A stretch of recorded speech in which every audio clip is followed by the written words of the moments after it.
Hello everyone, welcome to Hue at Home. I'm Tracy Koga. Well, we've been living for the last 8 months now like we could never predict. No one saw it coming, and no one can tell us how it's going to end, good or bad. So it's under all this fear, uncertainty, and doubt that we want to bring you powerful conversations and share those stories with you. We're real people, giving our voice to our concerns, our opinions, and knowledge, all in a safe and inclusive space. So we'll start with two very ambitious women, Lori Wench and Kim Dukic, and how their passion and longtime friendship has resulted in great success for their business, Eye Candy Lash Academy.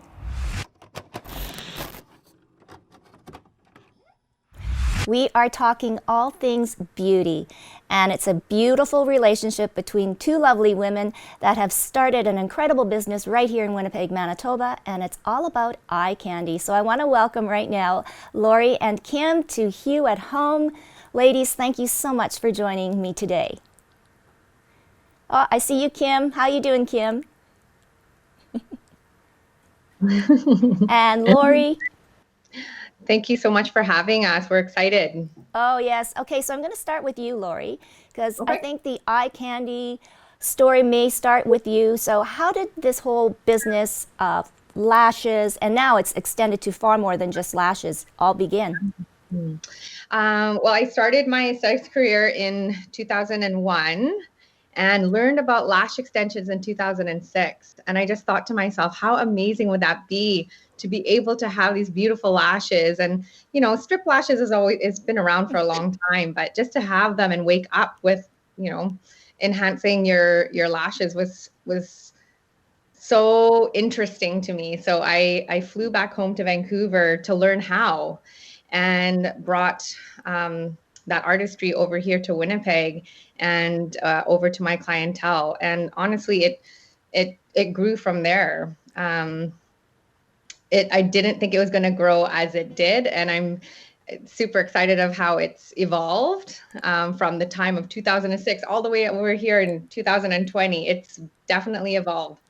And it really hasn't been that long of a time, but it seems like the advancement in the type of lashes, and we're going to talk too about the styling, because it's just not putting on lashes on everybody's eyes, because everybody's eyes and faces are different.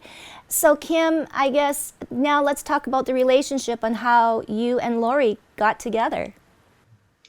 So when I moved back from Vancouver here, I had opened Soul Beauty, which is still actually running right now. I had opened that salon, and Lori and I connected through a few mutual friends, and we worked together in that salon. And I knew Lori was destined for bigger things, so I knew she wasn't going to stay with me forever. And when she left me, that's when she opened Eye Candy and created Eye Candy in the beginning. So Lori had been already lashing when I met her for a while, and actually learned so many different techniques and product stuff from her. So a lot of my education and my knowledge in lashing really does come from Lori as well. I've taken several courses, but honestly, I have to say the most that I've learned from lashing is truly from Lori. She's the expert. Yeah. So Lori, now let's talk about the technique of lashing. And it isn't easy. And, you know, it's like, oh, girls, you know, kind of think, oh, gee, I can do that, no problem. But what does it take to be a really good lash technician? Definitely, I would say the patience. I think a lot of individuals, they receive lashes, they love wearing them, and they think it's going to be easy because they think they're just, you know, someone's just picking up a lash and gluing it on gluing onto their own lashes, and they think it's that simple. However, without the patience and understanding to truly, I always say lash with intention. Everyone's lifestyle, everyone's face, everyone's, you know, lash line is different, and to truly customize a proper set of lashes on someone, it is definitely skill set there.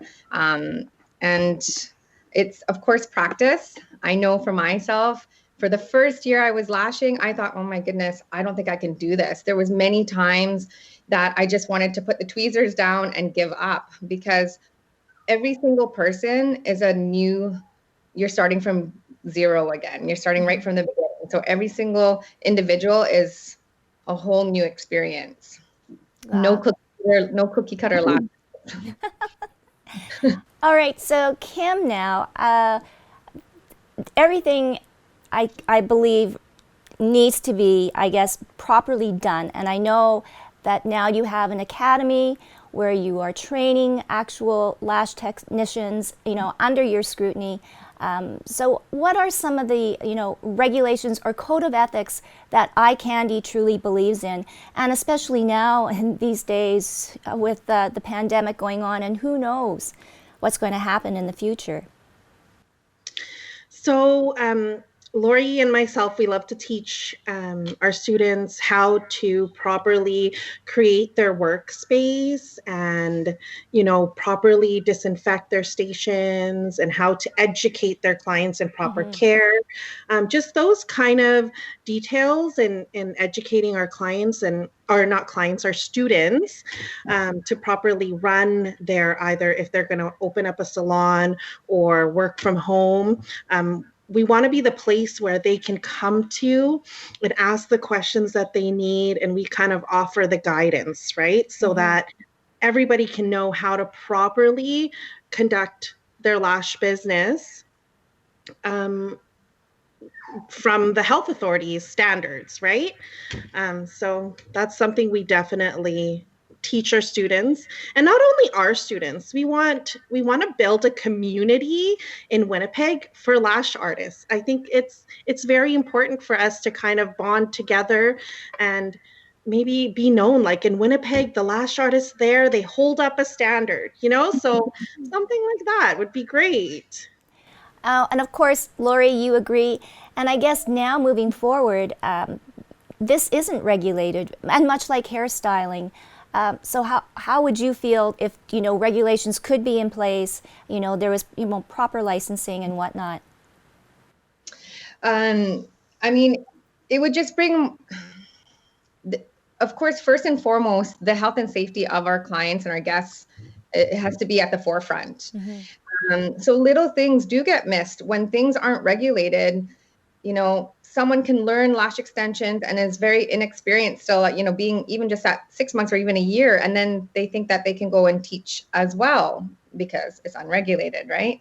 But, and then they're just teaching and they have all the good intentions to pass on their knowledge. However, because they do not have little things like, let's say you're lashing from home, little things like there shouldn't be carpet. It needs to be a floor that you can clean and wipe and mop down.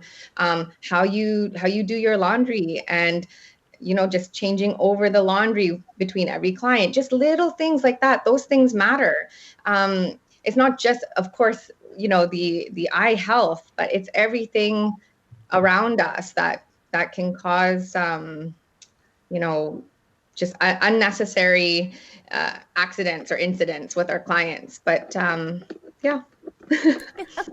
Well, hopefully, we could get something in place. But I really do like the conversation of creating a community.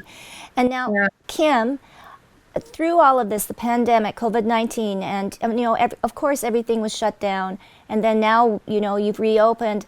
I guess let's talk now about some of the ups and downs that you and Lori have gone through as businesswomen, especially in these times. So it was really hard, especially with us both having a large team of employees that are under us. And, we feel obviously a responsibility to make sure that they have jobs and they can pay their bills and things like that. So it was very difficult for us to have to shut down our doors or close our doors for that 3-month period. Thank goodness for, CERB, that the girls were still able to have some sort of an income. it's not their regular income, but it did help them out.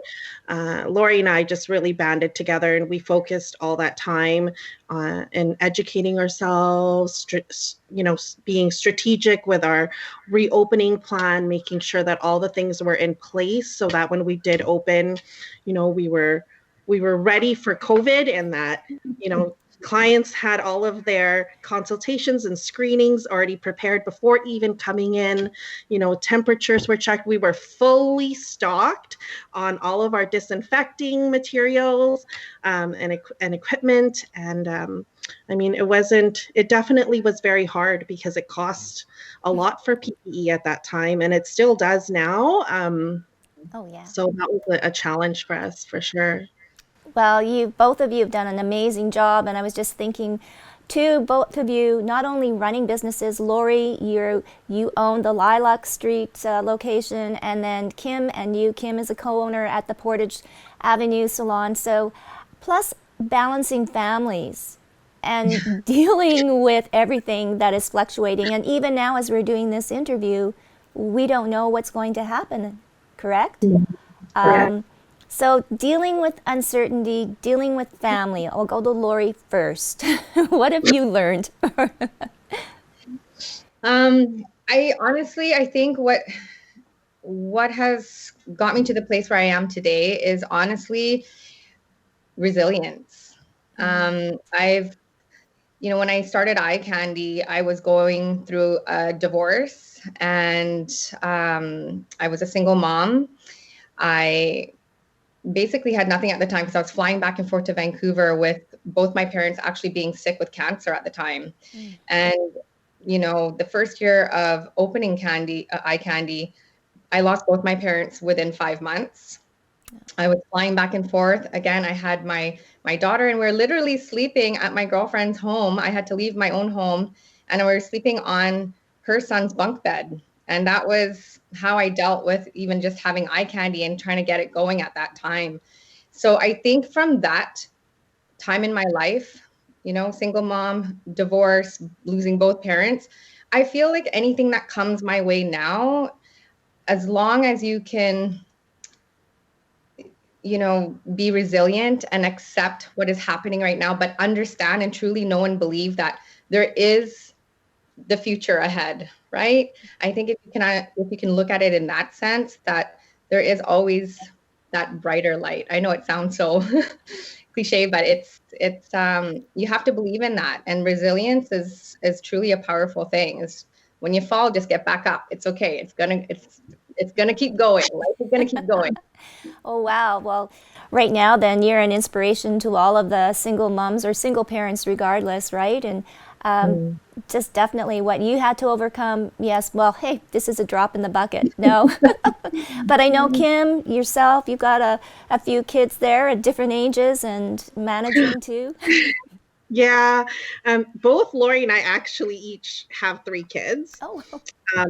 So it's definitely a handful.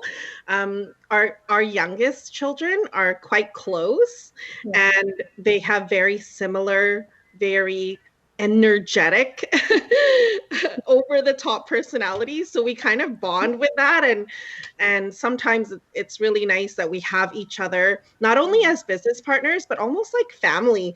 When we get together, we can have our kids, because we do have kids of similar ages, so they kind of can have each other to spend time while Lori and I kind of brainstorm or even just relax and have dinner and stuff like that. So with COVID, the pandemic really was difficult on my children. They didn't have routine, and for them, routine was so important, and it really threw them for a loop. It definitely developed a lot of anxiety. And, I always told my husband that I'd much rather deal with like physical things, like, them falling and having a bruise or something, instead of mental issues. I suffer myself from mental health, and so I know how hard it is to cope with. But, between Lori and I, Lori suffers from it too, and we both kind of come together and sometimes your husband just doesn't understand like a woman can understand. And that's why I love being able to lean on Lori in that aspect. And so, yeah, it's been really tough, but you know what? Just like Lori said, we persevere and we get up. And, you know, I've been through lots of trials and tribulations in my career. I've, you know, built a salon from ground up and sold it and was perfectly fine. And then I had, you know, another salon that I had to close, and I had to really disappoint a lot of people. And I, you know, it was something that I went through. But you know what? After collaborating with Lori and rising up again, it really, you just got to persevere and keep going, right? Yeah. It builds character.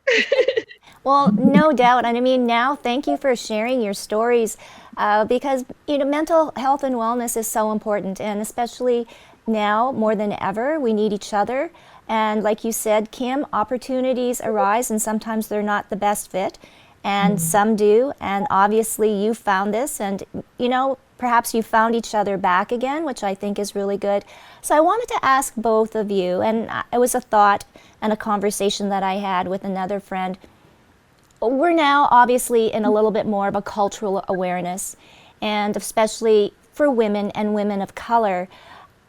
Do you find, ladies, that was there a time where there was, you know, I don't want to say discrimination, but was there ever times where it was a little bit more of a struggle because of being, you know, a person of color?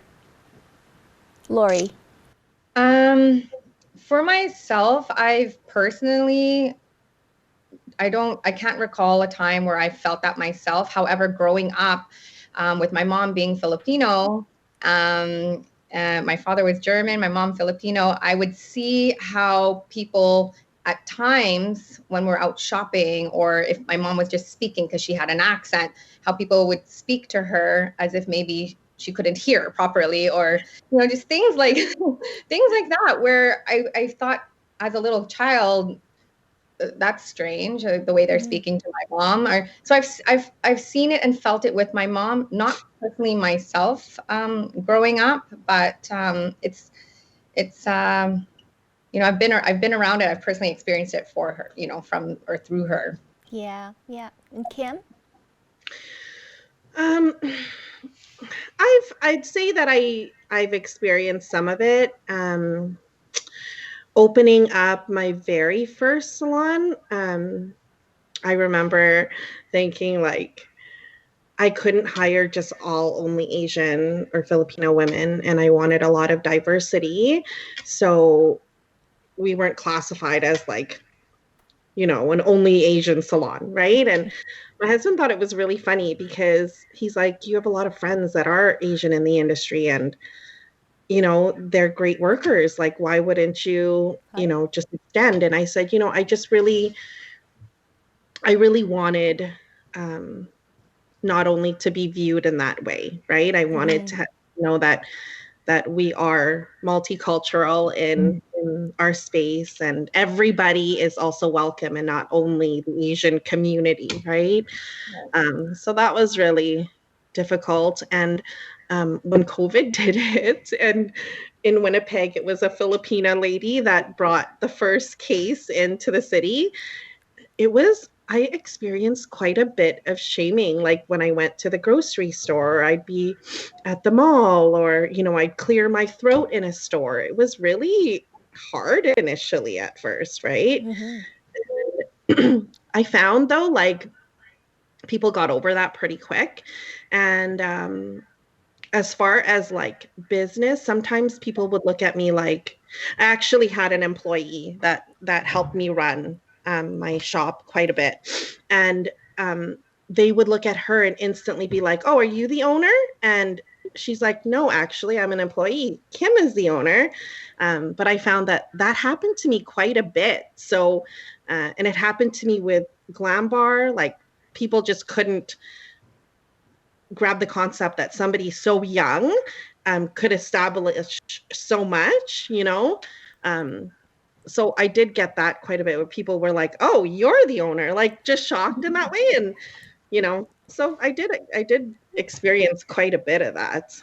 Well, Yeah. and it's interesting now because we have more of an awareness, especially a heightened awareness now, and especially if you are a person of color, whether you're Asian or Black or Indigenous.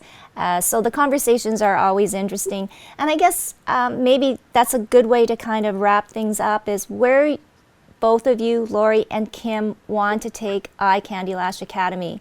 I mean, it's not only lashes, you've got a full line of aesthetics, but I think more importantly, you feel beautiful when you leave. And is that something that is very important to both of you to instill in women, and not only in women, but of anyone that wants to feel beautiful? Lori. One thing that I will never forget,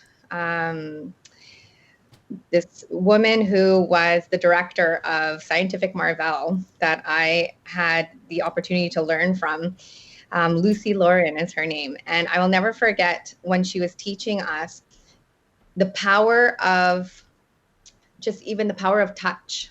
And it's not about always the exact service that you're doing, whether it's the pedicure, the facial, the eyelashes. It is truly the connection that you build with the individual coming in.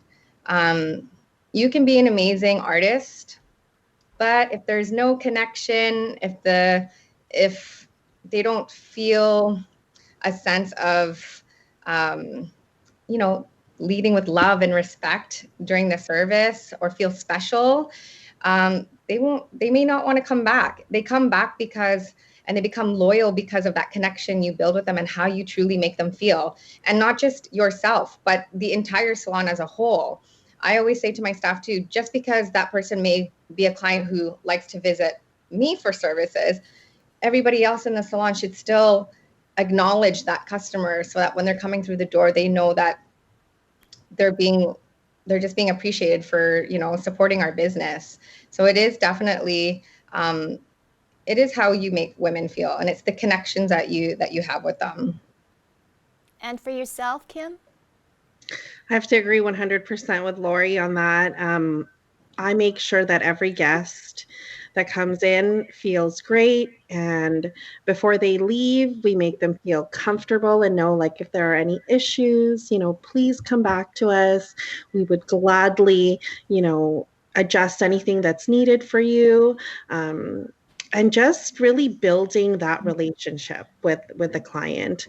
Most of my regulars are not only clients, they're actually friends. And, I know stuff about their lives and their children and their careers, and they ask about mine and Lori's and how we're doing, and we know their children's names. And some of the clients Lori and I have done, we've watched their kids grow up from being tiny little toddlers to graduating this year. And it was difficult watching these beautiful young ladies sprout to these beautiful women, and then having to not have a proper graduation, which is a big part in our industry, because grads come to our space, they get their nails done, they get their lashes done, and we get to kind of send them off. And so it was difficult with COVID and not being able to get that. So yeah, but we definitely make sure that every guest is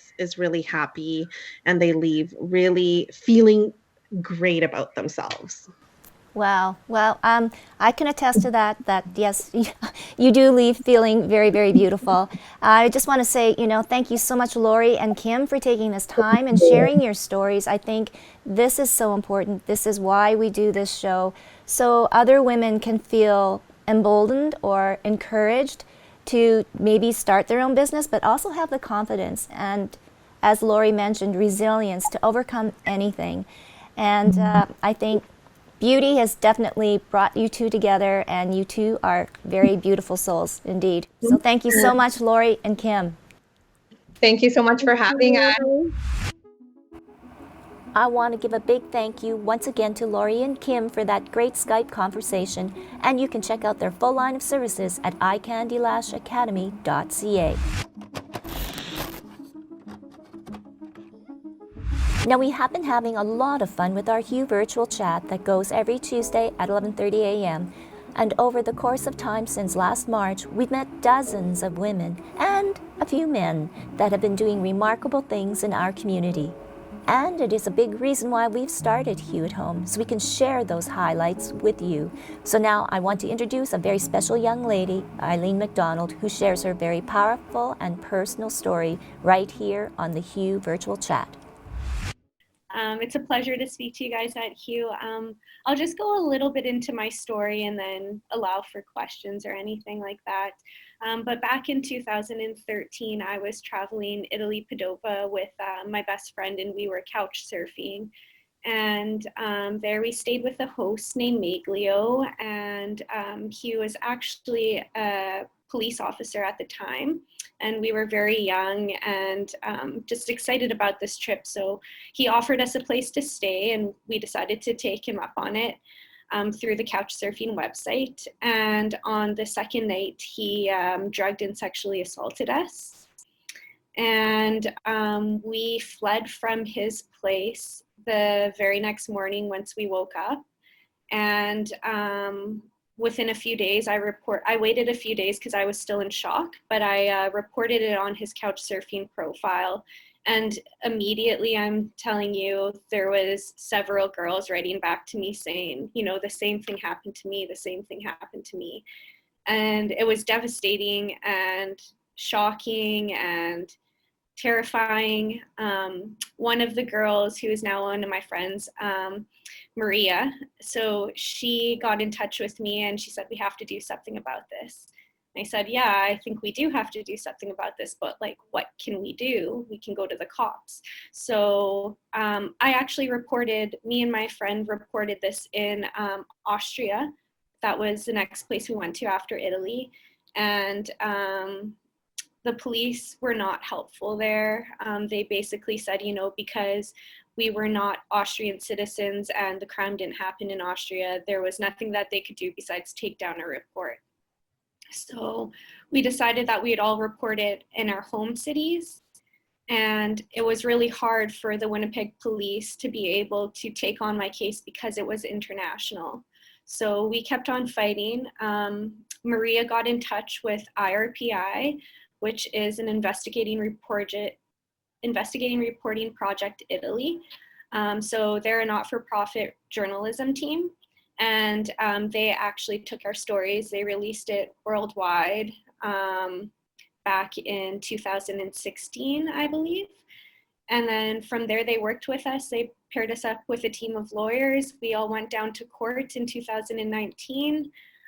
We fought against Maglio together. And from there, I kind of started my public speaking. And then I got more involved in the community with mental health because I suffer from post-traumatic stress disorder. So I wanted to give back to women, and I wanted to give back to mental health. And so now I'm working with Mood Disorders Association of Manitoba, and I just got a promotion to the Women's Programming Coordinator here. So I'm very excited. So yeah. I mean, I listen to the podcast, so she does briefly go over it, but all of my questions, yeah, like how do you even escape? But I mean, but how devious this person was, and all the stories the same, and then it was just like, well, how could you not believe all of these women telling the same story? Mm-hmm. And then as a parent or as an older generation, well, what is couch surfing, and like, you want to go into a stranger's home and sleep on their couch, and but for all of the verified or the people out there, most have a good experience, and and hearing about the actual person who started it all, it was just clearly a cheap way, maybe a more creative way of traveling, because you get to stay with the local, you get to, share their food, they know the city, so they can take you around. And so, yeah, all those questions, but I don't know if any of the ladies, and Marley, thank you too. And maybe too, I just want to make that connection, Eileen, I believe Marley was your dance teacher. Yeah, she was for years and years. Yeah. And how did dance sort of help you, I guess, in all of this, or were you still dancing at that point? I wasn't dancing at the point, but besides post-traumatic stress disorder, I do suffer with some mental illnesses. Thankfully, they're all in recovery now and I'm doing much better. But I did suffer with them, and dance helps a lot, especially the style lyrical, I would say, for me personally, because it allows you to express your emotions and tell a story. We actually incorporated dance in mood disorders. We had a youth program. It was a MAD camp, it was called, for music, art, and dance. So we incorporated dance for the younger kids to, learn how to express their emotions and to feel a story and to get it out there. And I believe dance is a beautiful way of kind of just feeling your emotions and expressing yourself. I want to give a big thank you to all of our guests on today's show. And I'd like to leave you with this question. Do you know what FUD means? F-U-D. Well, it stands for fear, uncertainty, and doubt. And my question to you is, have you ever had FUD in your life? And how have you compensated for it and worked around it? You can connect with us on Facebook, Twitter, Instagram at iLikeHue, or you can send us an email to hello@ilikehue.com. But for now, stay safe and healthy, and we'll see you next time on Hue at Home.